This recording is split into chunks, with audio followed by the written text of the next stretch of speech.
दूर आसमान से दंदनाती हुई बैलिस्टिक मिसाइल आखिर इजराइल की राजधानी तेल अवीव में और कोहराम मचा गई। यमन के हूती विद्रोहियों की ओर से दागी गई इस मिसाइल ने इजराइल के प्रधानमंत्री बेंजामिन नेतन्याहू को हिलाकर रख दिया।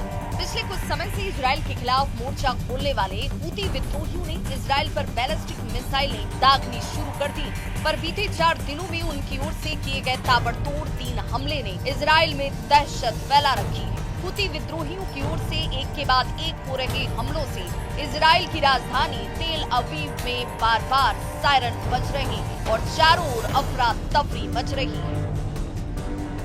खतरनाक हूती लड़ाके इजराइल पर हर रोज ताबड़तोड़ हमले कर रहे हैं।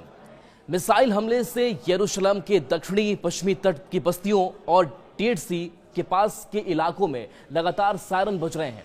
सायरन बजने से लगभग 5 मिनट पहले स्थानीय निवासियों की चेतावनी उनको लेकर के जारी की जा रही है।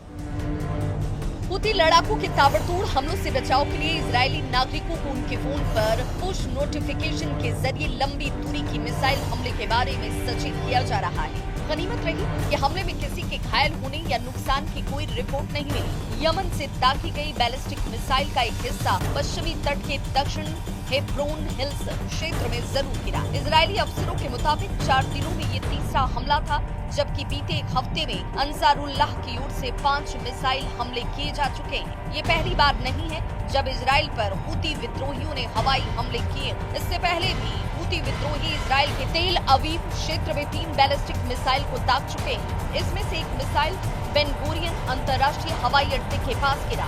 इस हमले में 6 लोग घायल भी हुए। इन हमलों के कारण इजराइल में दहशत फैल गई। हूती विद्रोहियों ने इन हमलों की जिम्मेदारी भी ली है और कहा कि वो गाजा में फिलिस्तीनियों के समर्थन में ये हमले आगे भी करते रहेंगे। हूती हमलों से परेशान इजराइल ने ये साफ कर दिया है कि ये हमले अगर ऐसे ही जारी रहे तो आने वाले वक्त में हूती विद्रोहियों पर आक्रामक तरीके से कार्रवाई की जा सकती है। ऐसे में मिडिल ईस्ट में तनाव बढ़ने की आशंका एक बार फिर से गहरा रही है।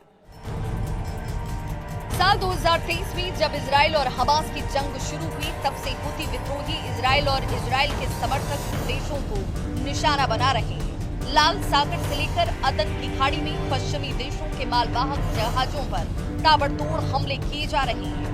हूती विद्रोहियों ने धमकी दी है कि वो फिलिस्तीन के समर्थन में आगे भी इजराइल और उनका साथ देने वाले देशों पर हमले करते रहेंगे और तब तक नहीं रुकेंगे जब तक गाजा में इजराइल अपने हमले रोक नहीं देता। गाजा में इजरायली अत्याचार को लेकर यमन की राजधानी सना में सड़कों पर सैलाब उमड़ पड़ा। हर ओर फिलिस्तीनियों के लिए दुआएं मांगी जा रही हैं और इस्लामिक मुल्कों की चुप्पी पर सवाल खड़े किए जा रहे हैं। पूछा जा रहा है कि इजरायली जुल्मों से निकली चीखें क्या इन इस्लामी मुल्कों के हुक्मरानों के कानों तक नहीं पहुंच रही।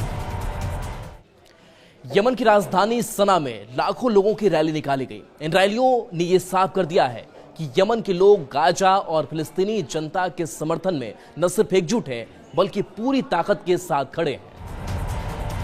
हूती ग्रुप की ओर से इजराइल पर लगातार बैक टू बैक हवाई हमले हो रहे हैं। हूती के हमलों के जवाब में इजराइल की सेना यानी कि IDF ने यह दावा किया है कि वो इन सभी मिसाइलों को हवा में ही इंटरसेप्ट करके मार गिरा रही है। पर कुछ दिनों पहले बेन गुरियन हवाई अड्डे पर जिस तरह से हूतियों ने मिसाइल गिराया कर तबाही मचाने की कोशिश की, उससे ये साबित हो गया कि हूती विद्रोहियों ने इजराइल में घुसकर वो कारनामा कर दिखाया जो बाकी के मुल्क नहीं कर पाए।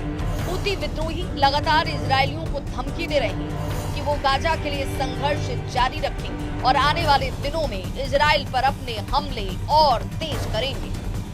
हूती विद्रोहियों ने यह साफ कर दिया है कि गाजा में दमन के खिलाफ इजराइल को लेकर उसकी कार्रवाई लगातार जारी रहेगी।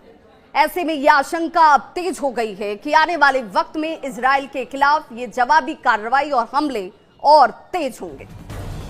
गाजा पट्टी पर इन दिनों एक बार फिर इजराइल की ओर से भीषण हमले शुरू हो चुके हैं। इन हमलों में अब तक सैकड़ों निर्दोषों की जान जा चुकी है। इसके खिलाफ हूती विद्रोहियों ने तीखी प्रतिक्रिया भी दी।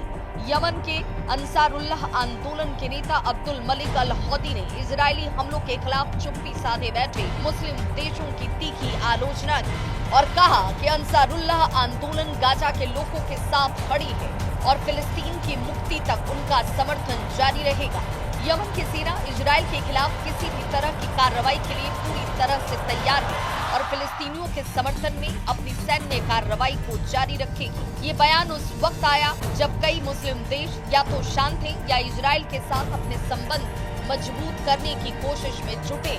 ऐसे में हूती ग्रुप ने यमन की जनता और सेना को गाजा के लिए हर संभव समर्थन देने का वादा किया और इजराइल के खिलाफ ताबड़तोड़ सैन्य कार्रवाई करने का ऐलान भी कर दिया। यानी आने वाले दिनों में इजराइल के लिए मुश्किलें और बढ़ने जा रही हैं। Bureau report, news 18।